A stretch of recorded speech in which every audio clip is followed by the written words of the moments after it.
The new season of Fantasy EFL is finally here, and in today's video I'll be telling you everything you need to know before playing this new fantasy game.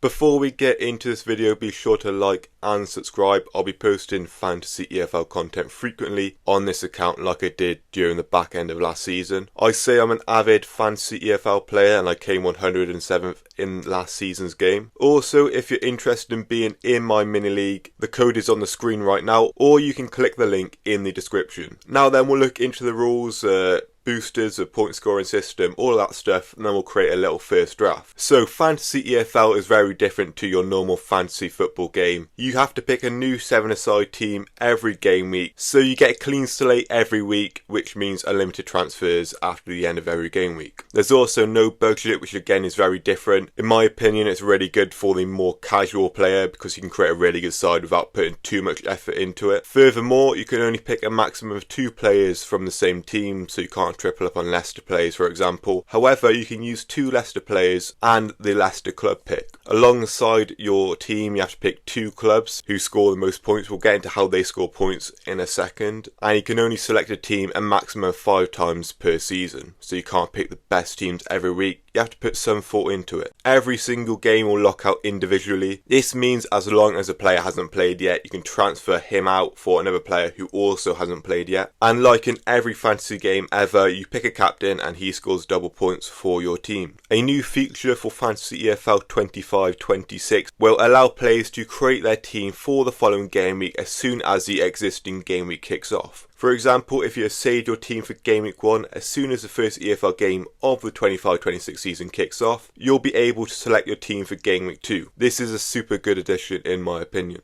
Moving on to boosters or chips, whatever you call them. Like last season, we have the Max Captain booster. This can be activated twice per season. The Max Captain booster removes any captaincy dilemmas you may have, where your highest scoring player within the game week automatically becomes your captain. You should be saving this for double game weeks or even triple game week if we have one this season. The new booster for this year's edition of Fantasy EFL is the One Club booster. This is really cool. It allows you to pick an unlimited number of players from one single team in a game week. So for example, you can select a full team of Huddersfield players and the club pick with this booster. Again, this is probably best saved for a double game week. If we now move on to the point scoring system within Fantasy EFL, it's fairly normal to start off with. Appearance, points are the same, assist is the same.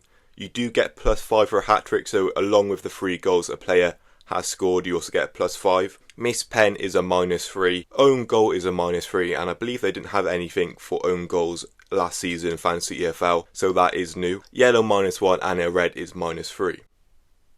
Goalkeepers get 2 points for every 3 saves, and that makes keepers better in this game. Pen saved is a +5 and a goal scored is a +10. For both goalkeepers and defenders, a clean sheet is a +5 and every 2 goals conceded is a -1. For defenders, 4 clearances equals 1 point. Last season it was 3 clearances for 1 point, and that was really overpowered. The 3-2-1 formation in this game last season was the go-to, and hopefully that doesn't stay the same in this game. Also for defenders, 2 blocks equals 1 point, 2 tackles equals 1 point, and a goal scored is +7. Moving on to midfielders, where for every interception a midfielder gets +2 points. That is really good in my opinion. It means that you don't have to go for attacking midfielders, you can also go for defensive midfielders and even out of position midfielders who are playing as a centre back but in the game they're a midfielder, because they get a load of interception points. A goal scored for a midfielder is +6 points. Midfielders and forwards get 1 point for every 2 key passes, and for every shot on target they get a +point. And for forwards, as normal, a goal equals 5 points. The USP of this game is the club picks, and the club pick scoring system is really interesting. If the club wins, they get +5 points, a draw is +3 and a loss is 0. But if the club win and it's an away win, they get a +7, and if they get a clean sheet alongside that, it's a +9. If the winning club score 2 goals, it's a +11, and a new addition in this game, if they score 4 goals, it's a +13. But of course, if the team don't keep a clean sheet, it'd be a +11, stuff like that. I think you get the gist. And you've got to save the better clubs for the easier games because there is a max of 5 on them. And if you are interested in knowing what the prizes are for doing well in this game,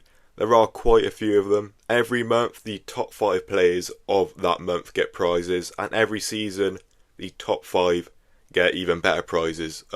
for the top 5 players across the season. You get to pick a favourite club at the beginning of the season, and if you win your club league, you are given a season ticket for the 26-27 season. I won that last season for my club, and really all you've got to do is play till the end, because there are quite a few inactive players come the end of the season, and it makes the competition a lot less hard. Now we know the rules, I'll take you through my first draft. This will be the first of many, and if you want to keep up with any updates on my team, I'll be posting it on my Twitter, that'll be linked in the description. Okay then, this team is based on pure ball knowledge, no research has gone into this. As we get closer to the deadline, betting data will be released, and that will give us a good idea of who to pick in the first couple of weeks. That's how I did it during the beginning of last season, and it went quite well, so I'll do it again this season. It's also important to mention that in game week 1, only League 1 and League 2 sides are involved. Bit annoying, but we move on. I'm going to stick to the 3-2-1 formation to get as many defenders as I can.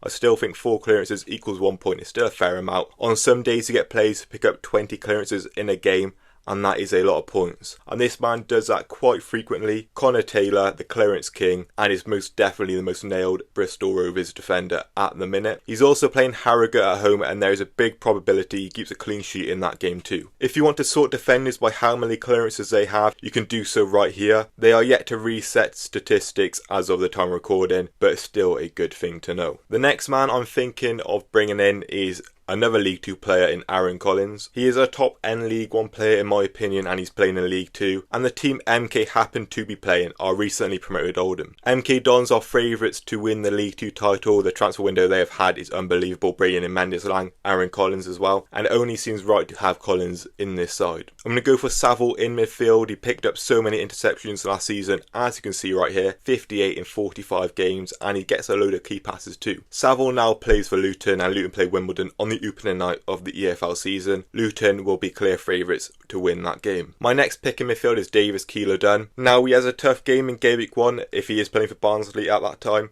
against Plymouth, but he is Barnsley's star man, 26 goal involvements last season in League 1. But he also averaged around 1 shot on target per game. That is really good to hear, as 1 shot on target this season equals 1 point in Fantasy EFL. In goal, I'll go for Alnwick. Cardiff had a poor 24-25 season, but they will be one of the favourites to bounce straight back. Peterborough have had a really interesting transfer window, as always, letting go of their best players and bringing in some fairly unknown players. This is definitely one that I might alter come the deadline, but based off pure vibes, I'm having the Cardiff keeper in the game week 1 team against Peterborough. And we'll finish the defence off with Kurt of Wigan and another Luton player in Mark McGuinness. Kurt is another player who attracts so many clearances, and I'm fairly confident Luton will keep a clean sheet. My 2 club picks are the most popular picks in the game, Luton and MK. That means I'm going for triple Luton. Sorry Wimbledon fans. I prefer picking home teams in game week 1. I feel like the opening day is an advantage for the home teams, and both of my club picks are playing at home. I'll give the captaincy to Connor Taylor, back of my own, and no booster this game week. That would be silly. In terms of other players who are also popular so far in Fantasy EFL, there are quite a few with high percent ownership. Sam Tickle is currently the highest owned player with 53.2%, the goalkeeper from Wigan. Luke Molyneux is a bit of a cult hero of Fantasy EFL 24-25. He's also above 50% ownership. In the 24-25 season, Molyneux picked up 16 goals and 14 assists for Doncaster, and obviously they got promoted. And other popular players, Asgard, he might be moving on from Luton, so his ownership may drop a little. Lewis Wing, very popular. Taylor Allen, very popular.